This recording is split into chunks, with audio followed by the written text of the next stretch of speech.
तो चिन्योट एक इतना पुराना और तारीख़ी शहर है और इसके तारीख़ी होने का सबसे बड़ा सबूत और इसका जो जो इसकी रीज़न है वो दरियाए चनाब है।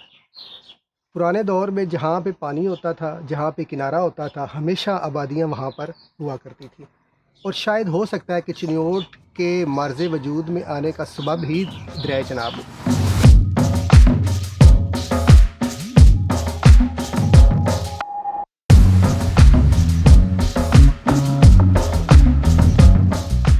चिन्योट की हिस्ट्री क्यों मशहूर है, चिन्योट और किस हवाले से मशहूर है? तो Chiniot famous in all over the world in the field of furniture. Pakistan में फर्नीचर जहाँ भी बन रहा है वो चिन्योट के बाद बनना शुरू हुआ है। कराची में बन रहा है, गुजरात में बन रहा है, लेकिन जो चिन्योटी फर्नीचर है वो पाकिस्तान बनने से पहले से शुरू हुआ था काम। और वही काम आज तक उसकी स्पेशलिस्ट जो है ना लोग, वो आज भी चिन्योट में ही अवेलेबल है। लेकिन फिर भी जो काम हाथ का चिन्योट में होता है वो पाकिस्तान में कहीं नहीं होता। ये जो समंदर से सीप निकलते हैं इसकी भराई होती है फर्नीचर में, उसकी भराई का काम शुरू हुआ है। वो सामने लगा हुआ पीस, उसमें वो सीप के पीस जड़े हुए हैं। साथ जो इनले है उसमें आम की लकड़ी का इस्तेमाल होता है, देयार की लकड़ी का इस्तेमाल होता है। और वो जब भराई होती है पॉलिश के बाद वो ऐसे निखर के सामने आता है, तो वो अपनी मिसाल आप है।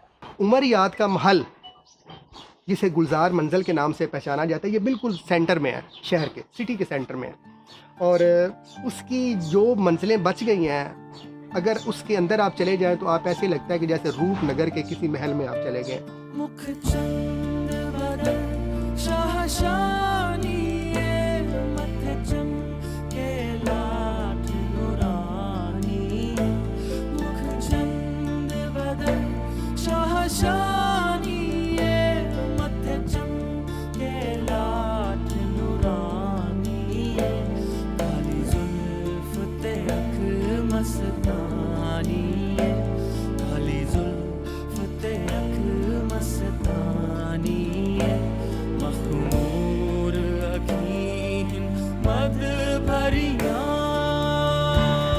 आप उमर हयात महल में आए हैं, शाही मस्जिद जाएंगे, शीश महल जाएंगे, चिन्योट की पुरानी गलियों के पुराने महलों में जाएं, पुरानी इमारतें देखें। एक्चुअली ये शेखों के बनाए महलात ही हैं।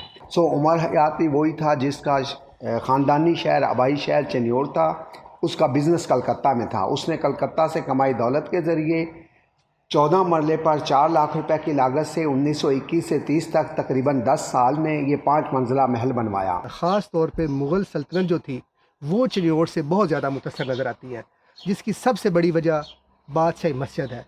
और इस मस्जिद की जो सबसे खूबसूरत चीज़ है वो ये है कि ये पूरी मस्जिद जो है ये सिर्फ फिटेड टेक्नोलॉजी से बनी हुई है, यानी कि इसमें कोई उन्होंने मिसाला या पेच नहीं इस्तेमाल किया।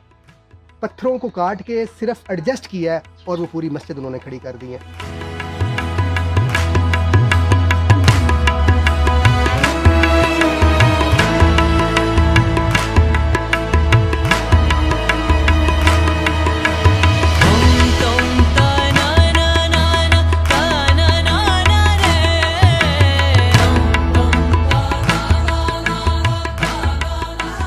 जो हमारी तरह यहाँ पे आए वो यहाँ से जाने का नाम नहीं लेते, क्योंकि इसकी मिट्टी में वफा और मोहब्बत इतनी ज़्यादा है कि वो ये भी कहती हैं कि अगर तुम मर जाओ तो यहीं दफन हो जाओ। ये मिट्टी ने जिस तरीके से तुम्हें ज़िंदा अपनी मोहब्बत दी थी, माँ की गोद की तरह आपको पाला था, इसी तरीके से फिर आपको गोद में ले लेगी और आपको कहीं जाने नहीं देगी। क़यामत वाले दिन हम उठेंगे तो चिन्योट से उठेंगे इंशाअल्लाह।